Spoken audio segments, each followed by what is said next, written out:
नको मग हेडफोन देतो तुम्हाला.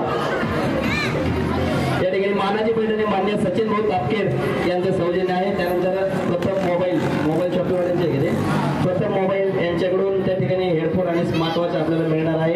त्यांच्यासाठी याचा जोरदार टाळ्या वाजवायच्या. मोबाईलचा कुठलाही प्रॉब्लेम झाला हेडफोनचा स्मार्टवॉचचा तर प्रथम मोबाईलला त्या ठिकाणी भेट द्यायची. कुठे स्टार्ट